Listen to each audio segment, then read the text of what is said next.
r/no sleep. How do I get my girlfriend to knock off this annoying habit? So I've been dating my girlfriend for almost a year, and last month, we moved in together. Maybe that's kind of fast. I don't know. My parents sure thought it was. But honestly, everything was great in the beginning. We get along really well, and we've never had more than a brief argument. But then she started whistling. It's so dumb, I know, but she's always whistling this weird song, and it really gets on my nerves. My mom kept telling me that once you move in with someone, you discover all of the quirks they'd been hiding from you, and it's not like I didn't expect that to be true. But for some reason, this is just an ongoing issue with us, and I don't know what to do. At first I would just hear her whistling it when she was showering. It was kind of cute, like her own little bathroom theme song. I didn't recognize the melody, but it was very distinct.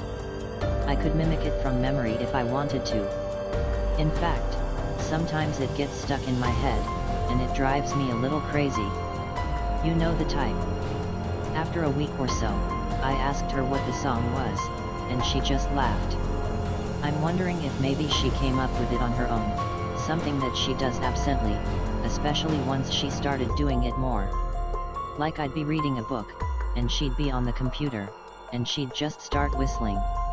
And I tried to ignore it. I seriously feel like a dick for being so grumpy about it, and I know she wasn't doing it to annoy me. But she'd just go on, and it would pull my attention away from whatever I was doing. So, I finally said something a few nights ago. I was going over some legal documents for work, and she just starts whistling like crazy, on. And I'm trying to just block it out, but it's seriously excessive. Like, I know you guys are probably thinking that I was overreacting, but it felt like she was whistling right into my ear, and it just frayed my last bit of patience. As calmly and nicely as I could, I called out to her and asked her to quiet down. She didn't reply. I asked her again, and she still didn't answer, so I left the bedroom and found her in the living room, watching a movie. She wasn't whistling anymore, and for some reason, that really irked me. It felt like she was messing with me. And she just looked over at me, like she didn't know what my deal was. I asked her if she could stop whistling so much, and she told me she wasn't whistling.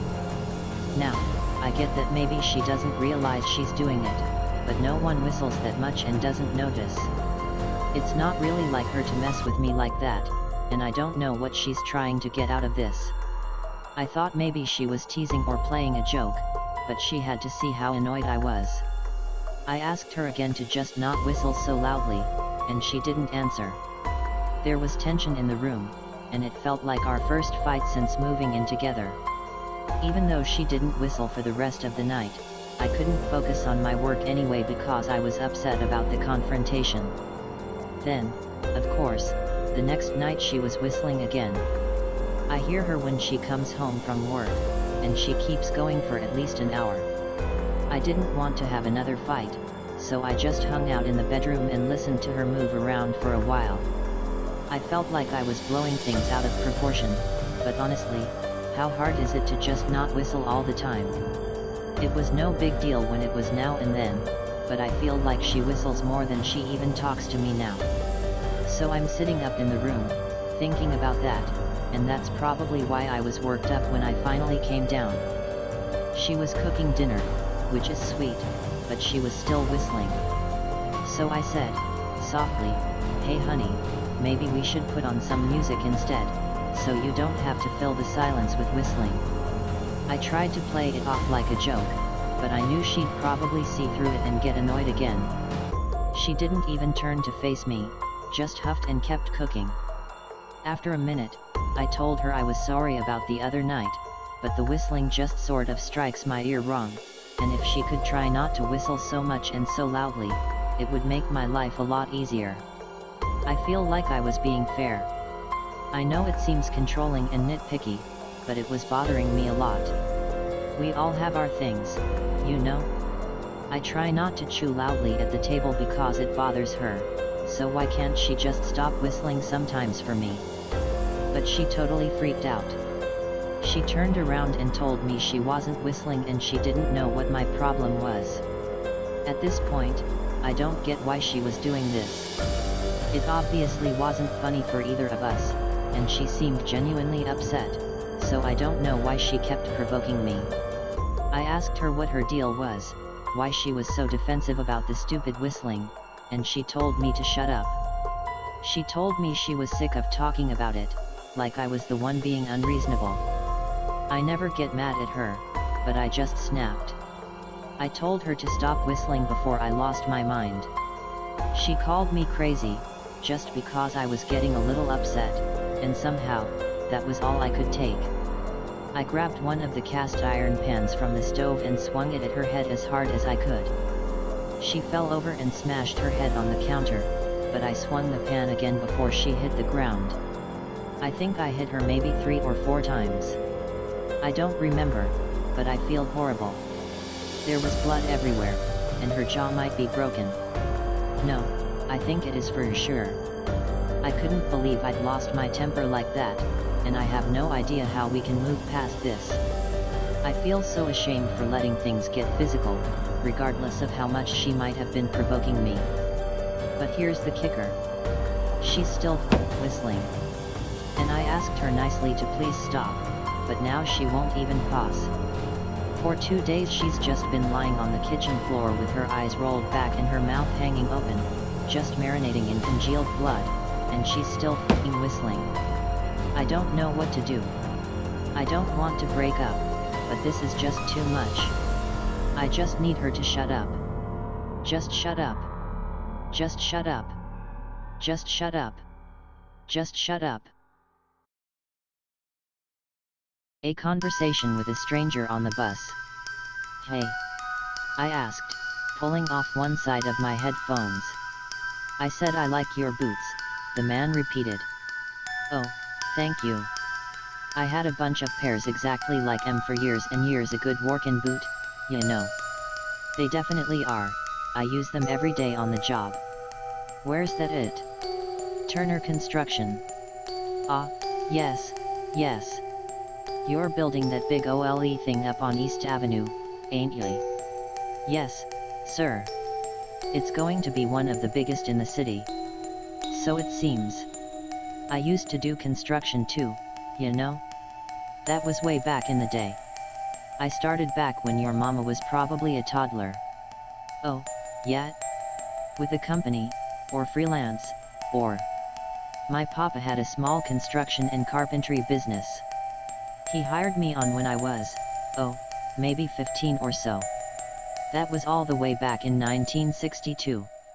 We built houses, mostly, a couple small apartment complexes, nothing as big as what you're working on.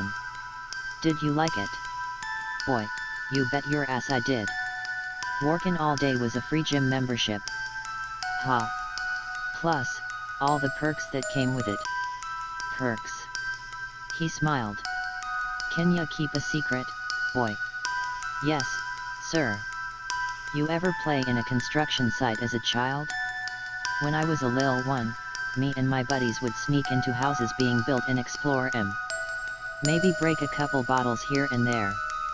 Yeah. My neighbors and I used to do that when I was a kid. My house was one of the first built in our neighborhood, then the rest came later. We probably explored every house on the block before they were finished when they were just wood skeletons, maybe breaking a couple bottles too, to tell you the truth. Of course you did. Who wouldn't, given the opportunity? But that's all the childish stuff. The real perks came later in life, when I was an adult. Oh yes, boy. Imagine this. The year is 1980 with no cell phones in sight. You talk up a pretty lady at the local bar and hit it off. You tell her about your new construction project, and she wants to go see it. Ahoy. Well then you take her there. You and her all alone in a skeleton of a home, as you said. Wouldn't it be a little more private back at your own house? More private, sure, maybe. But much messy. I paused. How so? Well, You don't just take a girl down to a construction site at night just to get your diddly fiddled with. You take her for, No, I don't know. For the easy disposal, boy. Disposal. You cut the girlie up, or do whatever your preference is. You do whatever you wanna do with her, and you put her under the house. You bury her and your stained clothes under there too. Once the job's done, no one will ever see that stuff again. It's gone. Eventually, a brand new house is sitting on top of your deed. The bus rolled to a stop. Well, this is my stop. He stood, patted my shoulder, and I recoiled. He walked off the bus. The only thing running through my mind was a memory. I was a kid, no older than 6. My friends and I were playing hide and seek. I hid in the crawl space under my front porch, and when I was hiding, I found a pair of boots half buried in the dirt. The exact same type of boots I was wearing then, on the bus. The exact same type of boots we'd found in the crawl spaces of every house in our neighborhood.